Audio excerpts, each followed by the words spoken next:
Bonjour à tous, bienvenue dans l'émission qui parle chaque semaine de thermalisme sur Logos FM. On va évoquer aujourd'hui la formation avec une nouvelle licence professionnelle, cadre manager des établissements thermaux. Elle est proposée à l'ensemble scolaire Sainte-Thècle, la Chamalière. L'adjointe au chef d'établissement, Sylvie Chabert, est à mes côtés pour nous en parler. Bonjour. Bonjour Monsieur Ouin, bonjour tout le monde. Alors, est-ce que vous pouvez déjà nous dire depuis quand existe cette licence professionnelle cadre manager des établissements thermaux et pourquoi elle a été créée? Alors, elle ouvre là cette année là depuis le mois d'octobre. Ça fait le résultat en fait d'un travail de 2 ans. Il y a un peu plus de 2 ans, on a été appelé à participer au campus Thermalisme Bien-être et Pleine Santé. Et à l'occasion des différents échanges que nous avons eus dans les différentes rencontres, nous avons rencontré plusieurs professionnels du thermalisme et est venue l'idée qu'effectivement, il y avait un manque au niveau du recrutement des personnes qui travaillent plutôt, je dirais, derrière, pas face aux curistes, pour un petit peu toute l'organisation, et que le recrutement qui était fait sur des professions qui n'étaient pas forcément formées pour le thermalisme et qui formaient sur le terrain. Voilà un petit peu comment l'idée est née il y a maintenant bientôt 2 ans, et elle voit le jour aujourd'hui. Voilà. Bravo. Alors, elle correspond à des réelles attentes qui sont exprimées dans le secteur du thermalisme, aussi en lien avec la région et son investissement dans le domaine. Oui, alors tout à fait, on parle de la région, puisque la région en est à travailler sur son deuxième plan, thermalisme, donc c'est bien, là on montre bien la volonté de la région de développer un secteur qui est porteur d'emploi, un secteur dans lequel on innove aussi, puisque on parle du thermalisme, les cures médicales, mais il n'y a pas que la cure médicale. Il y a une multitude d'autres propositions d'activités, plus liées au bien-être des personnes, et qui demandent un personnel plus formé pour avoir, ce que je dis, une vision plutôt transversale du thermalisme, pas simplement la cure médicale. Donc effectivement, ça correspond à un besoin de personnel qualifié, mais ne sont pas des spécialistes d'un domaine particulier, mais ils ont une vision globale du fonctionnement de la station thermale, depuis, je dirais, l'arrivée du curisme, mais aussi le derrière du curisme, la gestion des eaux, toute la communication qu'il y a dans une station thermale. Voilà. Justement, c'est une formation très riche qui est liée à cette richesse et à cette diversité des missions dans un établissement thermal. Oui, parce que dans la station thermale, souvent, en tant que curiste, on voit le soin qui nous est prodigué, mais en fait, on oublie que derrière, il y a tout un travail de préparation de la cure quand la station est fermée. Et la préparation, elle tient à l'entretien, effectivement, des bâtiments, à la gestion de la sécurité et de la qualité des eaux, mais aussi à l'accueil du curiste dans un environnement qui n'est pas que la station, qui est aussi la commune dans laquelle la station est implantée, avec un travail de relation avec des partenaires, qui sont à la fois les hébergeurs, mais aussi les activités touristiques de la commune où ils sont implantés.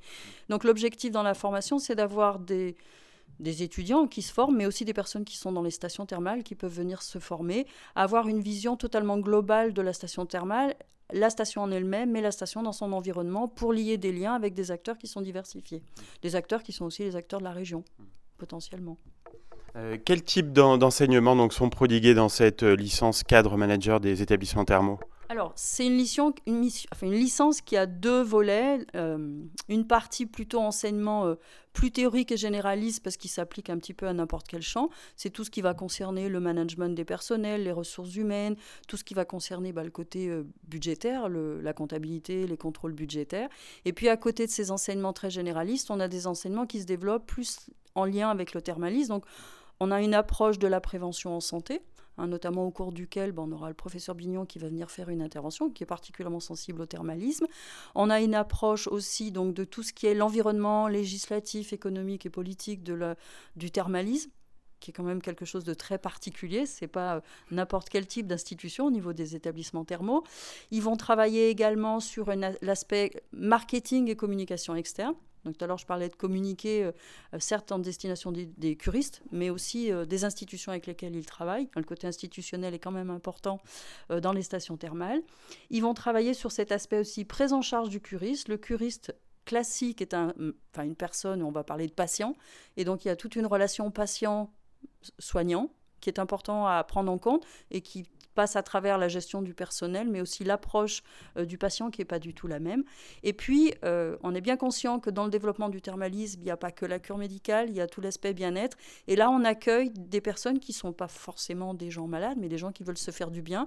Et on n'accueille pas forcément que des curistes français, on accueille des curistes étrangers. Et donc, on a tout un volet sur la pratique de la langue, et notamment, on a axé le travail sur l'anglais, qui est quand même la langue, normalement, qu'on parle le plus. Voilà. Et à côté donc ces enseignements théoriques, donc il y a aussi des possibilités de stage au cours de la formation. Elles sont nombreuses. Alors, la majorité des étudiants font la formation en contrat d'alternance ou en contrat de professionnalisation. Elle peut être proposée aussi dans le cadre de la formation continue personnelle des stations thermales.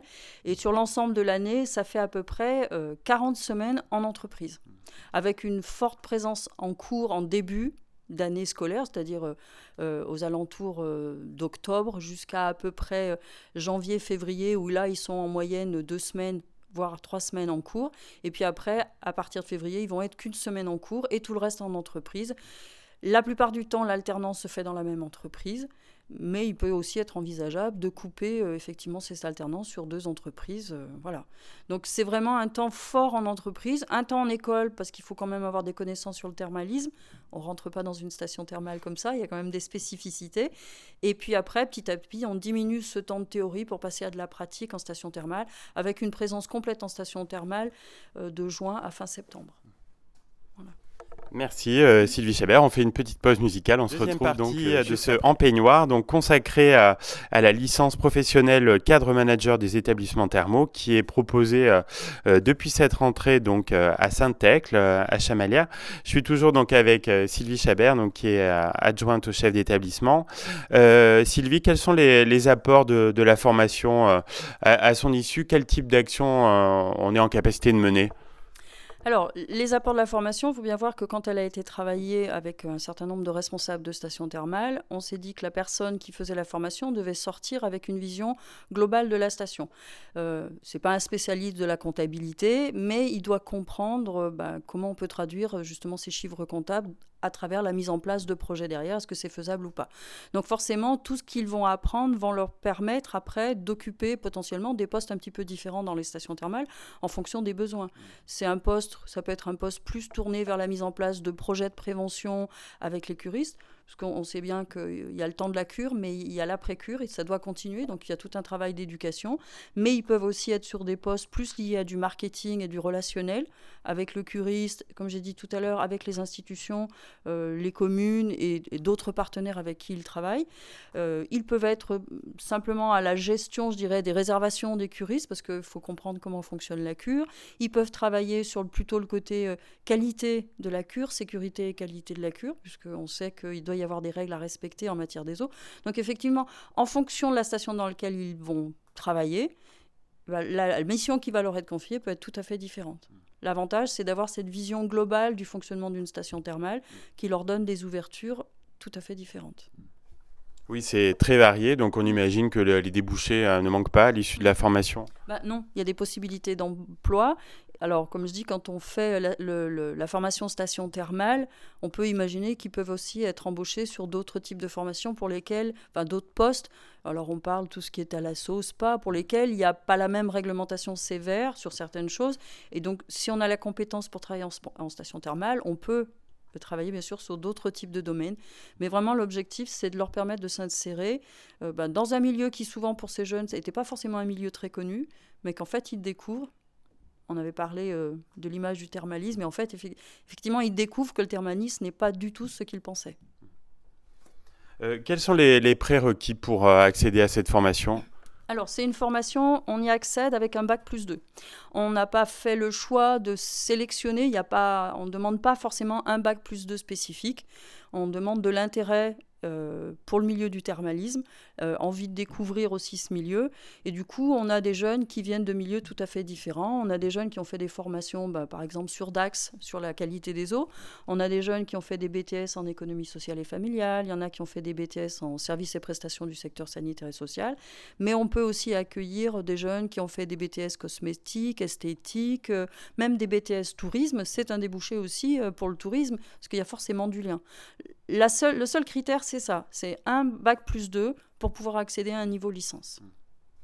Est-ce qu'il est encore temps d'accéder à la formation, ou quand sera sélectionnée donc, la future promotion ? Alors, pour accéder cette année, je dirais que c'est plus compliqué parce que les alternances vont commencer à la fin du mois.